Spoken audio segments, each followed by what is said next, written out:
call him odd is perhaps wrong, but unusual certainly. And he had one of the first things you saw with these enormous fingers with these extraordinary stripings on his fingernails. I really don't know what caused that. But the great point was that at any rate, with me and my friends, he was so very lively, so very amusing, and his ideas were always bubbling about.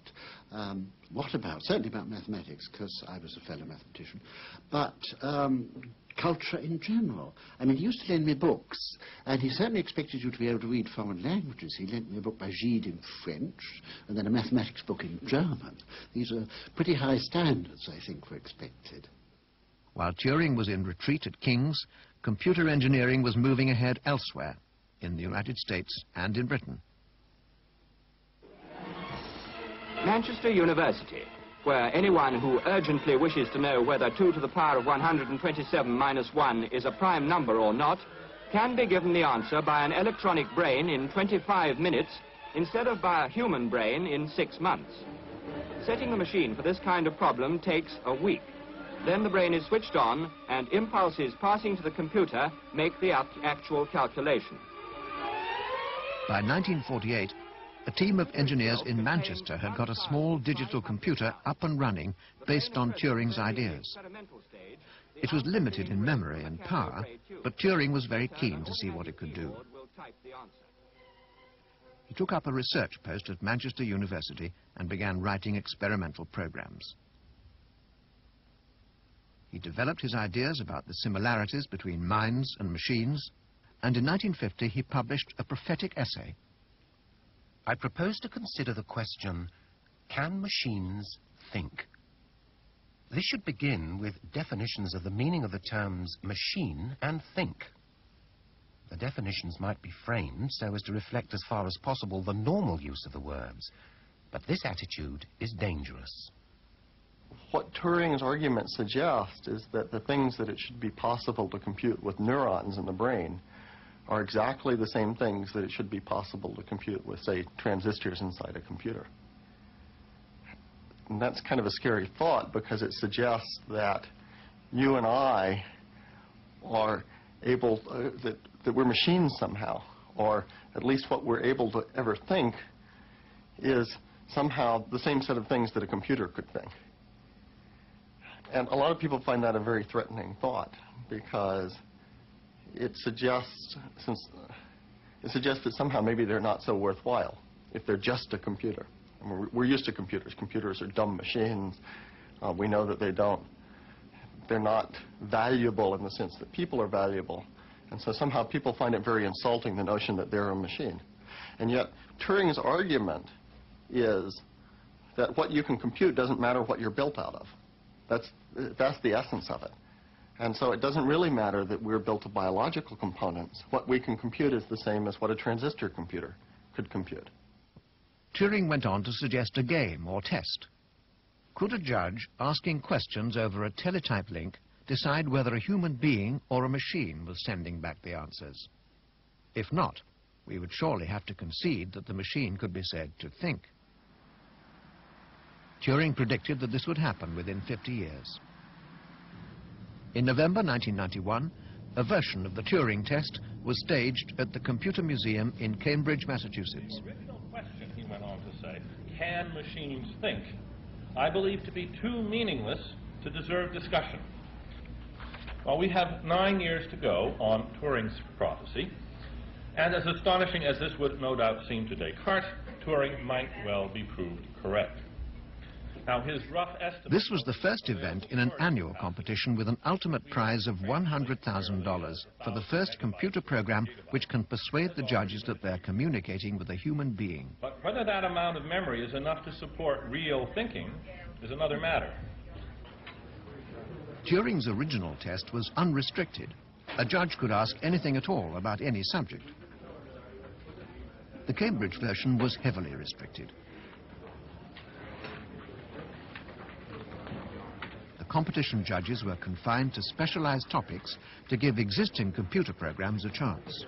Okay, tell me about the romantic problem between Heathcliff and Catherine in the book Wuthering Heights. You like more things in the relationship than you dislike. I don't understand this response in the context of Wuthering Heights. What in particular is so hard to understand? It doesn't make sense to me, but I'll move on to a different question. Second grade school topics. Hello, I'm Laurie. Well, don't you have a pretty name? I guess you're pretty proud of it, since you keep on repeating it. What do you do in second grade? I do a lot of gymnastics. The winner was a program called Whimsical Conversation.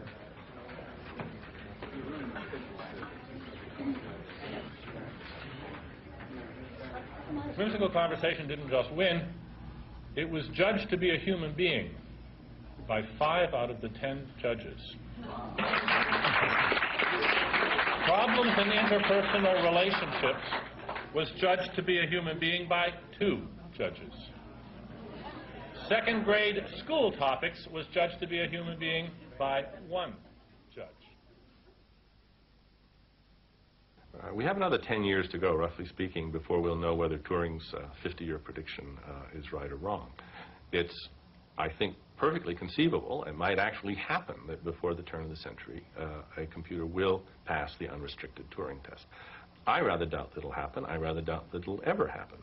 But not for deep, interesting reasons, not because it's impossible in principle, but for boring reasons of cost-effectiveness. Compare the task of passing the unrestricted Turing test to the task of making a robotic barn swallow that can fly around in a room, catch insects on the fly, and then land safely on the twig of an apple tree. I don't think anybody thinks that's in principle impossible, but it would take billions of research and development to make this tiny robotic bird, and it wouldn't be much of a payoff. If what you want to know about is aerodynamics or ornithology, there are better ways of spending your research dollars. And I think the same thing is true about the Turing test. Getting that last 10% of verisimilitude, without which a human being will always unmask the computer, would have almost no theoretical interest, but would be terribly time-consuming. Back in 1950, Turing was using the Manchester computer to explore a new interest he had discovered in biology and cell differentiation. At the same time, he was heading for trouble.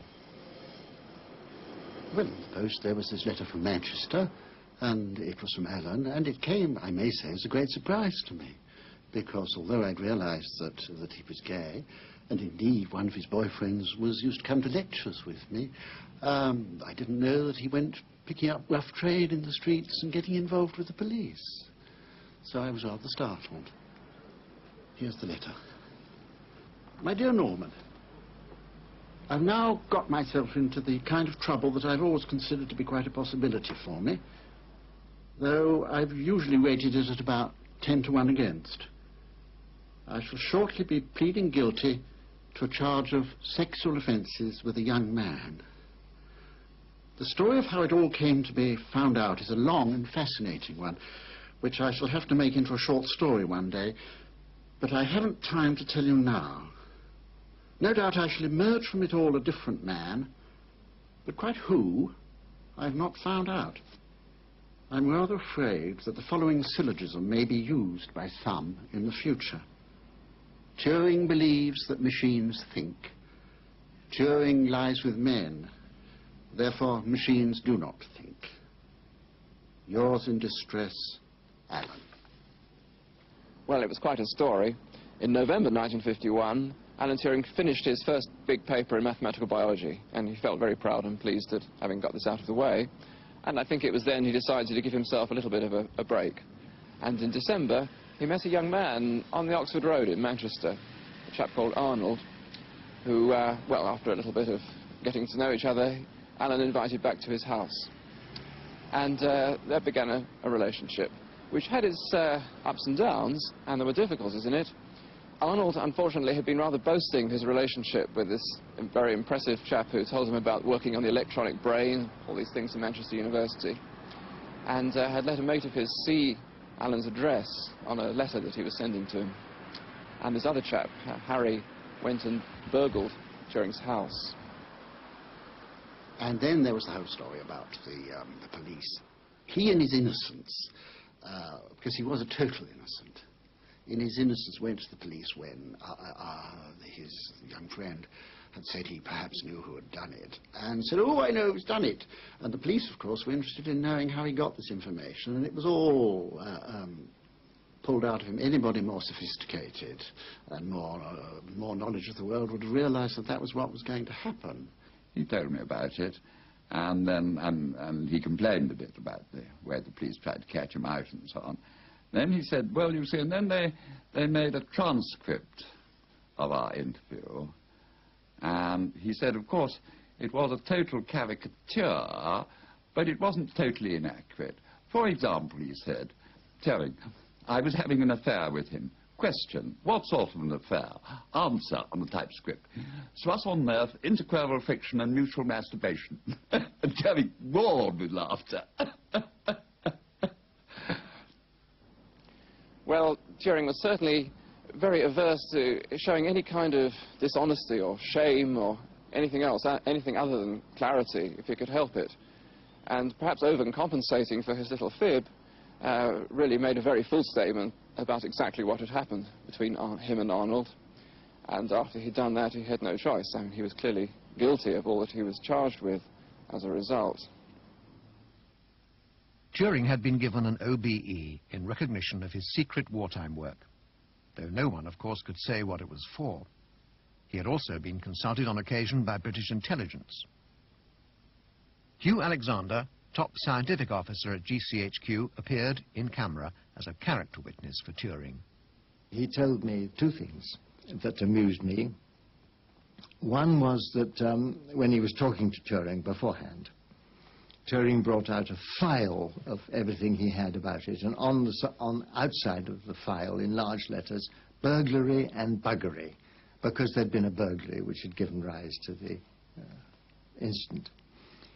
And the other thing was, he said to Alexander, I probably got the figures wrong, but the relativity is correct. He said, you know, the worst I can get for what I've done is 7 years. But if I'd buggered a sheep, it might be 10. And he cackled. He had to have psychological treatment, I believe, and certainly he had to have hormone therapy. And I well remember him describing to me with giggles the effect that it was having on him, namely it was causing him to grow breasts. When he was convicted of homosexuality, this put him beyond the pale as far as government employment in secret work was concerned, because of course they'd always bothered about blackmail, that sort of thing.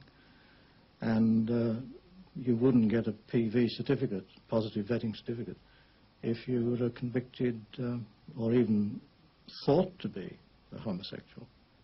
The whole ordeal seems to have left Turing unrepentant. In 1953, he went on holiday in Norway, where he'd heard there were dances for men only. He was now under police surveillance. My dear Norman, thanks for your letter. I should have answered it earlier. I have a delightful story to tell you of my adventurous life when we next meet. I've had another round with the gendarme, and it's round 2 to Turing. Half the police of northern England, by one report, were out searching for a supposed boyfriend of mine. It was all a mare's nest. Perfect virtue and chastity had governed all our proceedings. But the poor sweeties never knew this.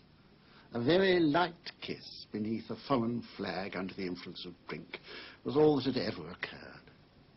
Being on probation, my shining virtue was terrific, and had to be.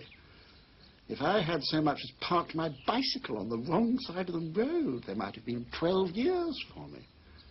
No time to write about logic now. Love, Alan. Turing spent more and more time at home, working hard on mathematical biology. No one who knew him was prepared for what happened next. It was the 8th of June, 1954. At about 5 o'clock in the afternoon, Alan Turing's housekeeper came here with shopping to cook his dinner, and she saw immediately something very strange. All the lights in the house were on. She went in, went upstairs to find him, and there he was, dead in bed. He must have died during the holiday weekend. There was a strong chemical smell in the room, which was later identified as cyanide. And by his bedside, there was a half-eaten apple.